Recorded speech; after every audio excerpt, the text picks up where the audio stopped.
Welcome to the IMF annual meetings, where today we heard the global economic outlook. And while the global economy has held up remarkably well, there are plenty of challenges and risks that remain.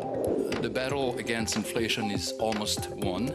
Now, the decline in inflation without a global recession is a major achievement. However, vigilance remains key. We've now entered a world dominated by supply shocks from climate, health, and geopolitical tensions. And this makes the job of central banks harder. Financial conditions globally continue to be accommodative. Credit spreads continue to be tight. Implied volatility, particularly in risk asset markets such as in equity markets, continues to be fairly low.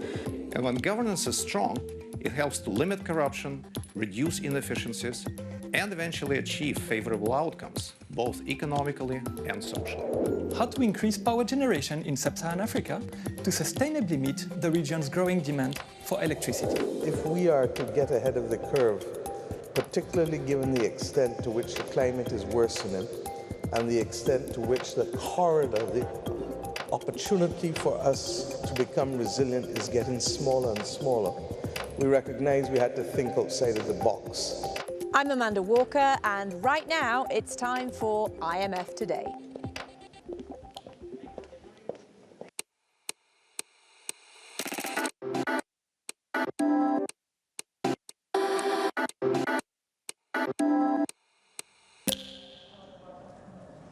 Hello and welcome back to IMF Today for our coverage of the 2024 annual meetings. I'm Amanda Walker. So today it all kicked off with the release of two flagship reports, the World Economic Outlook and the Global Financial Stability Report.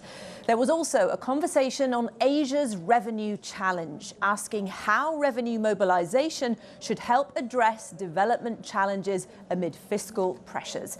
The first in our Climate Voices series took a close look at catalyzing private finance and at Barbados' debt for climate swap. And behind me right now, a high-level capacity development talk is wrapping up on the digital currency revolution. Now, one of the most exciting parts of the annual meetings is seeing delegates from almost every country converge in Washington to tackle global challenges. The IMF's almost global membership is part of what makes these meetings so special. And just yesterday, the fund brought one more country into the fold by welcoming its 191st member. The Principality of Liechtenstein made it official by signing the IMF's Articles of Agreement at the US State Department. And this wasn't just a document printed out to be signed. This was the actual original Articles of Agreement signed by the founders 80 years ago. And joining me now is Daniel Rish, the Prime Minister of Liechtenstein. Welcome to IMF Today and the IMF overall. Thanks for having me. So, first of all, tell us why Liechtenstein decided to join the fund now. Well, I think there are three reasons, actually. So we are a very open economy. Industrial services make up 45% of GDP. And on the other hand, we are a very strong financial center. And not having a lender of last resort was one key topic after the 2008 financial crisis. So we discussed it for now more than 15 years and had some political discussions about it. So that was one part. Another part is we really appreciate the platform here and the experts, looking forward to an Article 4 mission and having an outside view on what we do and how we do it, and being part then also of the statistics of the IMF. That's the second one. And the third one is solidarity, being at the table with the other 190 members, not only at the UN in New York, but also at the IMF in Washington, was just the third reason to join. Now, you mentioned it there, but obviously this has been a big process. Tell us a bit more about your experience both at home and with the IMF? So the experience with the IMF was really, it was great. So we felt understood. We had the membership mission in Liechtenstein almost 1 year ago, and it was just interesting to show and to discuss how we do it and to learn from each other. So this process was really smooth. Also, the political process was actually smooth because 2.5 years ago we went to Parliament and wanted to have a mandate to talk to the IMF, and almost all the parliamentarians said, well, go to Washington, talk to them. When we came back with the result in May this year, it was also that the Parliament accepted. But then in Liechtenstein we have strong direct democratic rights, and some people wanted to have a referendum. So we had a referendum, and we had a campaign during all summer long. And discussed views and exchanged views, and in the end people voted in favor for the IMF, and that's the reason I can now sit here next to you. Yeah, here we are. So for a lot of people, countries who've been coming here for many years, there's a sense of routine to it. You have fresh eyes. Just tell us about your experience and your initial kind of perspective on the meeting. Well, I mean, yesterday it was just amazing being here for the first time, having the signing ceremony, and feeling just very welcome here in the atrium with the Liechtenstein flag and behind there. So it was just amazing. And now we have had the first talks, and we're looking forward end of the week, the plenary sessions for us the first time. It's just everything is pretty new, but we feel very welcome, and that's a great feeling. So you're here. What's top of your to-do list? Well, the top of the to-do list is getting to know everything and understand how the IMF works from an inside perspective, because we know it from an outside perspective, and just taking as much in as we can to understand how we can benefit on one hand, and on the other side, being an active member in international organizations, we want to give something back too. So we just have to find our path. And what strikes you most about, I mean, we're just a couple of days in now, but what strikes you most about the kind of tone surrounding particularly the 2024 meetings?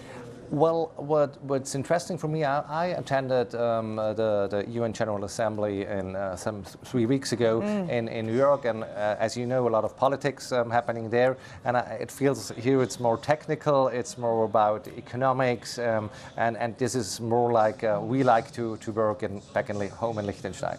Okay, fantastic. Well, good luck with the rest of the week. Thank you for joining us, Prime Minister. Pleasure. The global economy has weathered crisis after crisis, with a soft landing looking more likely. But it has come at a cost. Debt is high and growth is low. And in today's World Economic Outlook, Chief Economist Pierre-Olivier Goranchat spoke about the need for what he called a triple policy pivot in monetary policy, fiscal policy and growth-enhancing reforms. Many countries are implementing industrial and trade policy measures to protect domestic workers and industries. These measures can sometimes boost investment and activity in the short run, but they often lead to retaliation and ultimately fail to deliver sustained improvements in standards of living. They should be avoided when not carefully addressing well-identified market failures or narrowly defined national security concerns. Economic growth must come instead from ambitious domestic reforms that boost innovation, increase human capital, improve competition and resource allocation. Growth-enhancing reforms often face significant social resistance. Our report shows that information strategies can help improve support, but they only go so far. Building trust between government and citizens and the inclusion of proper compensation measures are essential features. Building trust is an important lesson that should also resonate when thinking about ways to further improve international cooperation to address common challenges. In other words, economic policies don't exist in a vacuum. To work, they need the support of a sometimes weary and sceptical public. So bringing people on board is absolutely critical. The WEO has an entire chapter devoted to understanding the acceptability of structural reforms. So how do governance reforms promote economic growth and social inclusion? Well, it's the topic of one of the Analytical Corner presentations at these meetings. And IMF Today's Golda Lee Bruce spoke with the authors as they left the stage. Long lines this morning to get into the Analytical Corner sessions, and we are lucky enough to be joined by two of our colleagues, Dmitry Roshkov and Sophia Shang, who just presented on the Analytical Corner stage. How does it feel presenting at the meetings? What are your impressions? Well, it's absolutely great and exciting. It's a big crowd, as you've said, and a lot of people interested in the topic and asking questions. And I think it's not surprising because the topic clearly resonates with the audience. I think this is one thing that is relevant for everyone because unfortunately we don't have countries in the world that are corruption-free. And so that's why for everyone in the audience, this is a topic that interests them. And I think the questions that we hear are, what can we do to combat corruption and improve governance in our country? What can IMF do to help us? And those are the things that we really heard from them. And it's great that it's what interests the people. Yes, certainly there was a lot of interest, many questions. What about you, Sophia? How are you feeling after the presentation? Yeah, we're glad that some of the critical questions are asked. I mean, including, how can the governance reforms help specific countries? And they're interested in bringing some new ideas, for example, the AI in terms of improving the fiscal performance of a country. So these are very, exciting topics to be covered. A lot of mention in this morning's wheel about social inclusion, and that plays right into your research. What's the first step that governments can take when it comes to beefing up that social inclusion aspect? First and foremost, it is important to acknowledge and identify the core governance weaknesses that a country is facing. So we spoke about the governance diagnostic assessment in the presentation, and this is a very important exercise which helps the country to identify the country's specific governance weakness as well as the corruption vulnerabilities. It's kind of like a health check. So the result of this diagnostic and the result of this health check would really help the countries to formulate their reform package and also to bring in different interests from different social groups in order to make the package socially inclusive. And I want to mention also that it's absolutely critical to realize that in order for the implementation to be successful and sustainable and durable, the reform needs to be taking into consideration of the support from highest political level and also the engagement of the civil society. Most importantly, the social awareness and also the social acceptability of these reforms, just like what the World Economic Outlook mentions. And as we have said, there are groups in society that may be affected in different ways. Some feel that they are benefiting from corruption. So unless you include all of them, unless you make it a game where everybody wins, there's no way to succeed. So a lot of interest, a lot of usefulness. What motivated you to do this research? It's not entirely intuitive how the governance reform can actually help the economy and the people, right? So what we want to do is that, in context of Sri Lanka, we want to be able to systematically present to the society, to the general public, what is the benefit and through what channels can the governance reforms really help to promote economic growth and to improve the social inclusion. Anything to add there, Dmitry? Yeah, no, I think it was really challenging because we talk about governance all the time. We say that governance helps, and we thought that, well, can we actually use an economic model to try to figure out how much does it help? What is exactly the impact, and can we measure it in our microeconomic terms? And so that's what we try to do with the model. Of course, it's a simplified exercise. The real world will always throw something at us that will be different from the model, but at least we have an estimate that we believe. Well, thank you so much, Sophia and Dmitry, and congratulations on an excellent presentation. The Analytical Corners here at the annual meetings give IMF staff the opportunity to present their cutting-edge research, and we just heard about some of that research from our colleagues here. Amanda.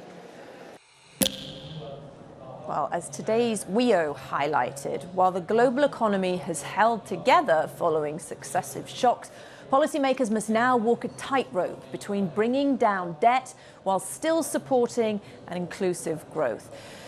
While there are no one-size-fits-all options, there are lessons that countries can learn from each other. I spoke with the finance minister of Angola, Vera Daves de Souza, and I asked her how Angola has been able to manage public debt, particularly through those volatile periods. We look at the debt as a whole, defining strategies to abort it to absorb the external debt, but also the internal debt. Going back to the past, recalling COVID and all those circumstances, we took advantage of bilateral agreements that we start negotiation with our major bilateral creditor, China, even before COVID. So when COVID hit us, we was almost in track regarding that bilateral agreement to have some breathing space. On top of that, we had the DSSI initiative, the debt service suspension initiative. All this together, the DSSI and the bilateral agreements, gave us around 2020 and 2022 $6.3 billion of breathing space. So during this period, we didn't pay that amount. That was quite useful because at the same time we had to create conditions to address the COVID challenges and the drop on the fiscal revenues. Hopefully, at the same period, we were under a program with IMF implementing reforms on the fiscal side. So implementing the VAT, the special consumption tax, all this package together help us to navigate during those periods. Close to the end of this breathing space period, we start talking with the World Bank to see how we can change some operations from variable rates to fixed rates. And it was quite previous the moment of the increased interest rates. So December 2021, we managed to close that deal, and we are talking about savings of around $270 million because of changing that interest rates from variable to fixed ones. What we also did was to approach our exposure to the international markets, issuing euro bond around April 2022, and we took the advantage of it, $1.75 billion of issuance to buy back euro bonds that were maturing in 2025, November in 2025. So now we have less to face when that moment arrives, around half of the amount that we had to face without doing that operation. So this is some of the strategies that we did for the external side. Also with Israel, we managed to remove the collateral oil. Now we have the debt without collateral. We managed to pay completely our debt with Brazil. So that's approach for the external market. For the internal market, we swap some operations from FX linked to plain vanilla Kwanza ones, and we also managed to extend some maturities that were concentrated in the short term, and we move it to up to 10 years. And this also helped us to move for around $6 billion per year of debt servicing for around $3.2 billion per year of debt servicing from 2025 to the years to come. Minister, thank you so much for your time. We appreciate it. My pleasure. So financial innovation marches on, and digital currencies and e-money have the potential to bring financial services to more than 1 billion people, while also changing how monetary policy is implemented. And at these annual meetings, you can hear from the policymakers on the front lines of the digital currency revolution. The panel that just wrapped up on the stage behind me talked about shaping the future of e-money systems and the capacity development that the IMF has provided to financial authorities to harness the benefits and manage risks in this area. Joining me now is someone who was on that panel, who has sprinted from the stage to join us on IMF today, Alvin Hilaire, who is the Governor of the Central Bank of Trinidad and Tobago. I hope you've caught your breath, Governor. Yes. First of all, what did you make of the panel? What you heard? Have you come out feeling optimistic? Yes, very optimistic. The most important thing I find is that we are very much the same the world over. We in Trinidad and Tobago are on a journey towards financial inclusion and e-money, digital currencies, etc. When I hear from Guatemala, when I hear from the different countries, I realize that we are all very much the same.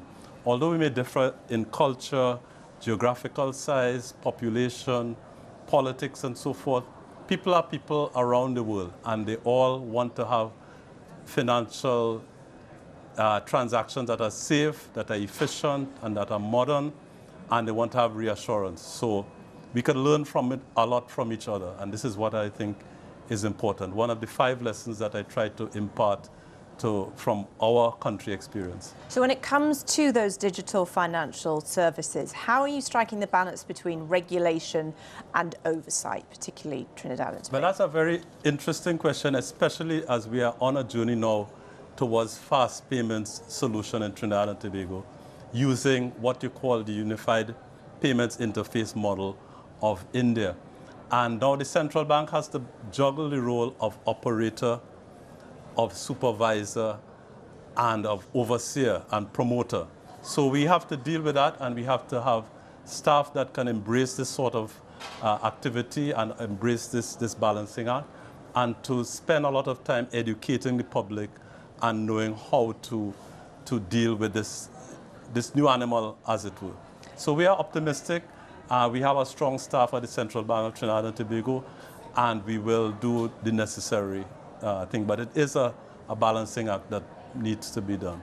And tell me about the IMF's support, the technical assistance specifically when it comes to regulatory expertise. How important was that support, and can you detail some of the experiences you had and what you learned from that? Yes, certainly. Well, the IMF has been a good supporter of our technical assistance programs in various spheres on supervision in general. In terms of the specifics on our fintech, we had an excellent TA mission, and I think they were pragmatic, they were direct, and they were very helpful in shaping how we looked at things.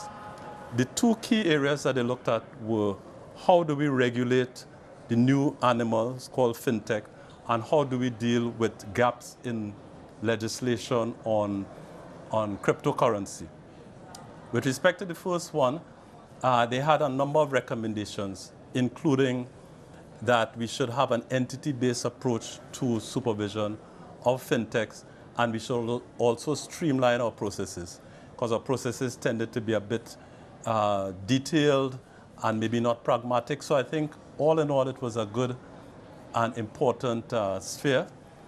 What I would say, and just if you may allow me, I'll say in our journey now we are moving towards fast payments using the UPI model as I mentioned, and I think the fund, as well as other agencies such as the CAF, the IDB, the World Bank, the BIS, and so forth, can also help us on the TA front, and I think in four key ways. One is to look very closely at what we are doing, because there is a temptation once you are involved in something not to be objective. So we want to have a clear, objective, and direct approach to how they think we are doing. We don't have to agree with them every time, but we want it to be direct. Secondly, we would like them to help us to broker the arrangements with different countries. As I mentioned before, we have a lot of world experiences. So the fund has an approach and has a lot of people at a lot of countries that interface, and this could be helpful. The third is an emphasis on a regional approach. In our case, we have the Caribbean Technical Assistance Center, which is doing a good job. So we think that could be a third part. And the fourth is really the mode of delivery, that so far the fund approaches have been very, a long mission with a lot of detail. We think that this could be complemented by short-term assignments, by just talking over the phone, by having real-time engagements that could make it more dynamic and so forth. So we think those 4 areas would be useful moving forward to enhance our rapport with our counterparts. Governor, thank you so much for your insights, and good luck with the rest of the week. Yes, thank you very much. Tomorrow begins with our third flagship report, the Fiscal Monitor. Then there are two Climate Voices sessions, one on green jobs and the other on the critical decade ahead. There are 4 governor talks on Wednesday representing Costa Rica, Ukraine, Italy and Japan, and 2 capacity development talks on unlocking climate action and building capacity in fragile states. Then don't miss the conversation about harnessing big data for transformative policy making. So that's it for today. We'll be back with you tomorrow to wrap it all up on IMF Today. For now, I'm Amanda Walker, and we'll leave you tonight with some of the images from today at the IMF and World Bank annual meetings here in Washington, D.C.